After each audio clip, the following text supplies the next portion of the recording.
लक्षात आलं? इथं काय लिहिलं सांगा पहिले. ही तुमची आन्सर शीट आहे. सगळ्यांना लक्षात येईल का?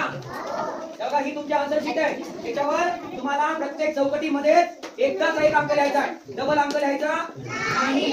एकदाच एक अंक लिहा. इथं काय टाकायचं सांगा? क्रमांक आहे 1 ते 8 प्रश्न क्रमांक झाला 9 व्हायचा आहे का? 17 व्हायचा आहे, 25 वा 33 वा 41 वा. इथं तुम्ही सही करायची.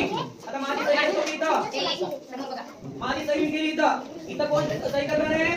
शिक्षकाची सही आहे. तुमच्या वर्गात ज्यांची गार्डिंग आहे त्यांची सही इथं राहील आणि तुम्हाला जे मार्क पडणार आहे ते इथं राहणार आहेत. कळलं का? पहिलीवाल्यांचे प्रश्न 60च आहेत. किती येतात? पहिलीवाल्यांचे 50 प्रश्न आहेत. तर पहिलीवाल्यांनी इथपर्यंत सोडवायचं आहे.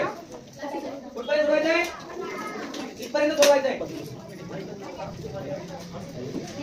दुसरीवाल्याचे प्रश्न 60 आहेत. तर दुसरीवाल्यांना इथपर्यंत सोडवायचं आहे. चौथीवाल्यांना शेवटपर्यंत सोडवायचं आहे. लक्षात आलं का? तुमचे जेवढे प्रश्न आहेत तेवढे तुम्हाला सोडवायचं आहे. जास्त बोलायचं नाही. तिसरीवाल्याचे प्रश्न 75 अंक येतात. तिसरीवाले प्रश्न किती आहेत? तिसरी आणि चौथी 80 प्रश्न येतात. तिसरी आणि चौथीवाले किती आहेत? मालिका चौथीवाले किती प्रश्न येतात? 80 प्रश्न येतात. तर त्यांनी 80 ला 80 प्रश्नाचे उत्तर द्यायचे. आलं का? आणि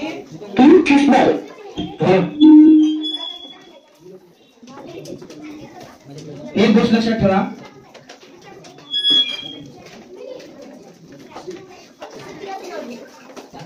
ज्यावेळेस तुम्ही परीक्षा देत असाल न कोणाला बोलायचंय, मागे पुढे बघायचंय, कोणाचाही काही संबंध नाही. आपण आपला पेपर सोडवायचा. पेपर सोडवून झाला की तो उलटा करून ठेवून द्यायचा मांडीवर. कसं झालं? कोणालाही काही सांगायचं नाही, कोणाला काही बोलायचं नाही, इकडं तिकडं पाहायचं नाही. तुम्हाला 4 पर्याय राहणार एका प्रश्नाला. एका प्रश्नाला किती पर्याय राहणार?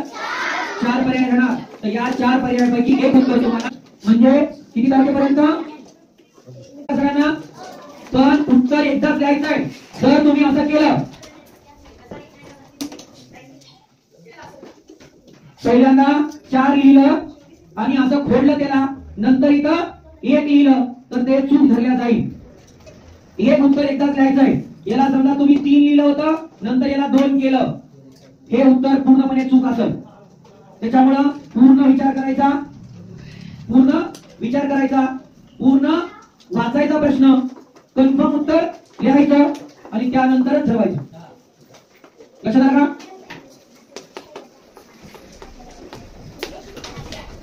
लक्षात आलं का नाही? काय करायचंय?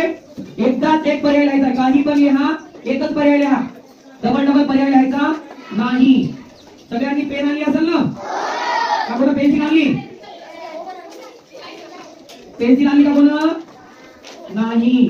तर असं तुम्हाला पाहिजे त्या प्रश्नाचं उत्तर लिहू शकता. व्यवस्थित जे येतात ते प्रश्न आधी सोडवायचे. तुम्हाला जसं जमतंय तसं सोडवायचं. पण प्रश्न वाचून कन्फर्म उत्तर करून एकदा लिहायचं. परीक्षेसाठी किती वेळ आहे? 2 तास आहे. कमी वेळ का? नाही. फक्त व्यवस्थित लिहावं लागेल तुम्हाला, की ज्यामुळे तुम्हाला काय होईल? अवघड जाणार नाही. आणखी एक गोष्ट तुम्हाला ते कशाला सांगितलं मी? YouTube वर कमेंट करायचं सांगितलं का नाही? आणि त्याच्या बाबतीत वितरण कधी आहे? 30 तारखेला गुढीपाडव्याच्या दिवशी. कमेंट करणार का मग तुम्ही? हा, आता बघा बरं, मला सांगा. शांत बसायचं. वर्ग पहिली, तुमचं सगळ्यांचं अभिनंदन. कारण तारकळसनी तुम्ही एवढेच जण असे येतात की जे अभ्यासाच्या बाबतीत जागरूक येतात. नाहीतर बाकीचे काय? खायचं प्यायचं जायचं, खायचं प्यायचं जायचं, खायचं प्यायचं, खाने का पीने का सोने का, क्या करने का? खाने का सोने का और एक बार जाने का. याच्या पलीकडे काय करतात का? नाही करत. का नाही करत? कारण त्यांना अभ्यास असते का? मेन म्हणजे त्यांना मेनवडत नसते. तुम्हाला ऐकलं मेनवडा?